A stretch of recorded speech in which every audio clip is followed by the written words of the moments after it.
இந்த மாதிரி வளர்த்து அதோடைய பால் கறக்கிற காலம் முடிஞ்ச பிறகு இந்த மாதிரி ஏற்றி விட்டுருவாங்க. அது எப்படி வந்து கட் பண்ணி பீஃபாக வந்து மாறுது பாருங்க. எவ்வளோ சூப்பராக இவங்க கறி போடுறாங்க பாருங்க. அதாவது ஒவ்வொரு பீஸுமே ஒவ்வொரு விலைக்கு இவங்க வந்து கட் பண்ணி இவங்க அழகாக வந்து வெளில வந்து எடுக்கிறாங்க பாருங்க. ஒரே டயத்தில் 1000 மாடு கிட்டத்தட்ட இந்த மாதிரி கட் பண்ணி எவ்வளோ சூப்பராக இவங்க பார்சல் பண்ணிட்டாங்க பாருங்க. இப்படி தான் பீஃப் கறிலாம் கட் பண்ணி பார்சல் பண்ணிட்டுருக்காங்க. இதுக்கு மிகப்பெரிய நிறுவனங்கள் வந்து செயல்பட்டுருக்கு. அதே போல் இந்த ஃபேக்ட்ரிலாம் எப்படி இயங்குதுன்னு பாருங்கள். மிகப்பெரிய அளவில் இந்த மாதிரி கறிகள் எல்லாம் மாடுகள்லாம் வெட்டி ஃபேக்ட்ரிக்கு வந்துடும். அது வந்த பிறகு இவங்க ஒவ்வொரு பாகமாக தனித்தனியாக வந்து கட் பண்ணுவாங்க. தனித்தனியாக கட் பண்ணி இவங்க எப்படி வந்து பார்சல் பண்ணுறாங்க பாருங்கள். ஒவ்வொரு பீஸுமே, அதாவது லெக் பீஸ்னால் லெக் பீஸ், நெஞ்சு பகுதினா நெஞ்சு பகுதி அப்படின்னு ஒவ்வொரு பகுதியாக இவங்க கட் பண்ணி அவ்வளோ சூப்பராக இவங்க வந்து பார்சல் பண்ணுறாங்க. அதுவும் ஒரு டயத்தில் குறைஞ்சபட்சம் ஒரு 1000 மாடுகளை இப்படி கட் பண்ணி எவ்வளோ சூப்பராக இவங்க இயங்க வைக்கிறாங்க பாருங்க.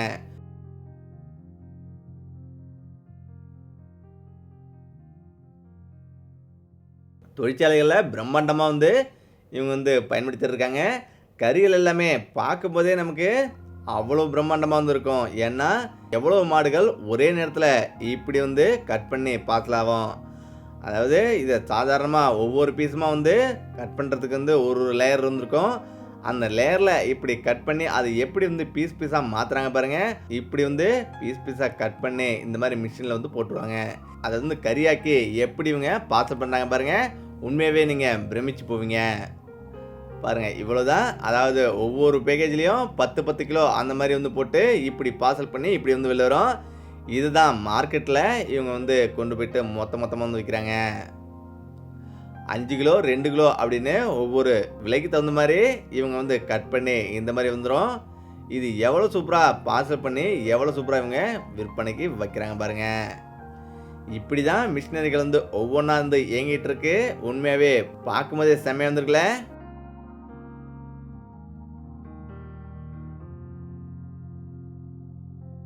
ஏ டு செட் அந்த பெரிய பீஸ் கட் பண்ணுறது மட்டும் தான் மனிதர்கள். அதுக்கு பிறகு எல்லாமே மிஷினரிகள் தான். மிஷினில் சின்ன சின்ன பீஸாக அழகாக கட் பண்ணி இப்படி வந்து பார்சல் பண்ணுறது. இதை எடுத்துகிட்டு போயிட்டு தான் இவங்க வந்து விற்பனைக்கு வந்து அனுப்புகிறாங்க.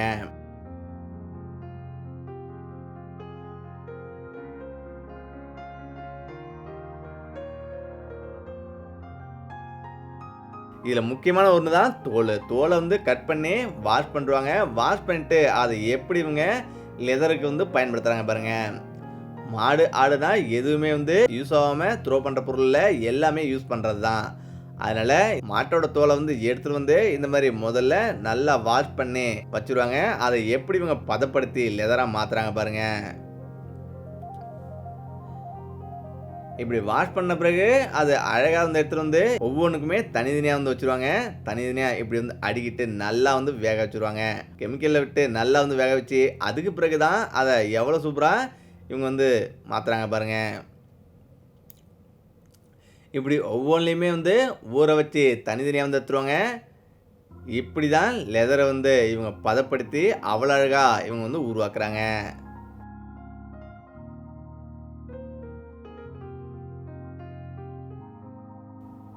பாருங்க, அது வந்து எப்படி வந்து வந்துருச்சுன்னு.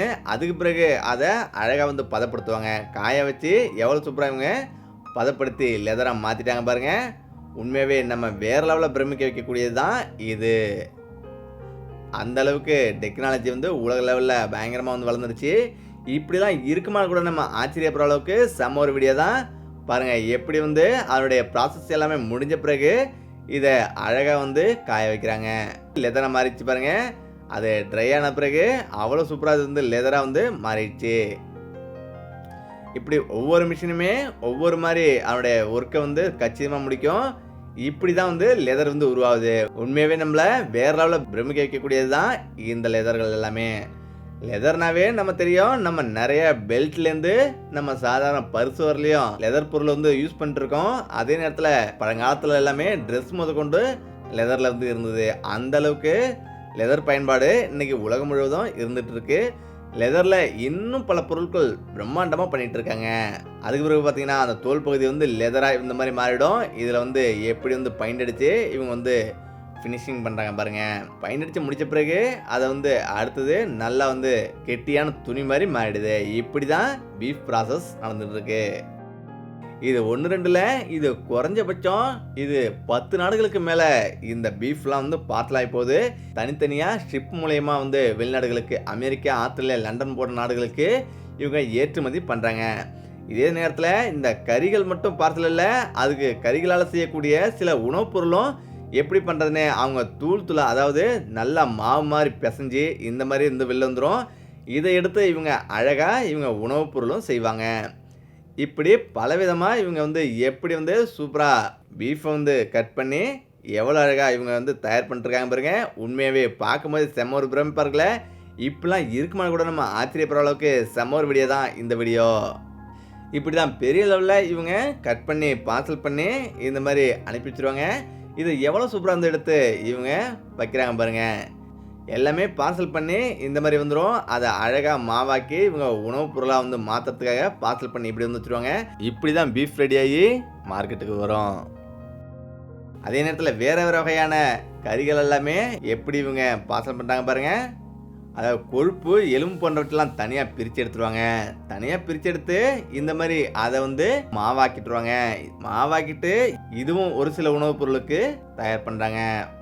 முக்கியமாக நிறைய உணவுப் பொருளுக்கு ரொம்ப டேஸ்ட்டாக இருக்கிறதுக்கு காரணம் இந்த மாதிரி கறிகளை வந்து சுத்தமாக மாவாக்கி அதை வந்து மிக்ஸ் பண்ணுவாங்க. அப்படி இல்லைன்னா அதை அப்படியே வந்து இவங்க வந்து அழகாக பதப்படுத்தி பார்சல் பண்ணுவாங்க. இப்படி தான் இவங்க மிகப்பெரிய அளவில் தொழிற்சாலைகளில் பீஃப்லாம் வந்து இவங்க தயார் பண்ணி பெரிய பெரிய நிறுவனங்கள் கடைகளுக்கு கொடுக்குது.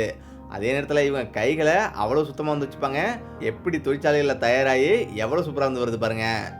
இப்படி தான் தொழிற்சாலைகளில் ஒவ்வொரு கறியாக இயங்கிட்டு இருக்கு. அதுவும் பிரம்மாண்டமான முறையில் இயங்கிட்டு இருக்கு. இந்த மாதிரி உணவுப் பொருளை நிறையா வந்து பார்த்துருக்கலாம். சாதாரணமாகவே சாப்பிடும்போது அவ்வளோ டேஸ்ட்டாக இருந்திருக்கும். ஆனால் இங்கே வந்து எவ்வளோ சூப்பராக இவங்க வந்து உணவுப் பொருளை தயார் பண்ணுறாங்க பாருங்கள்.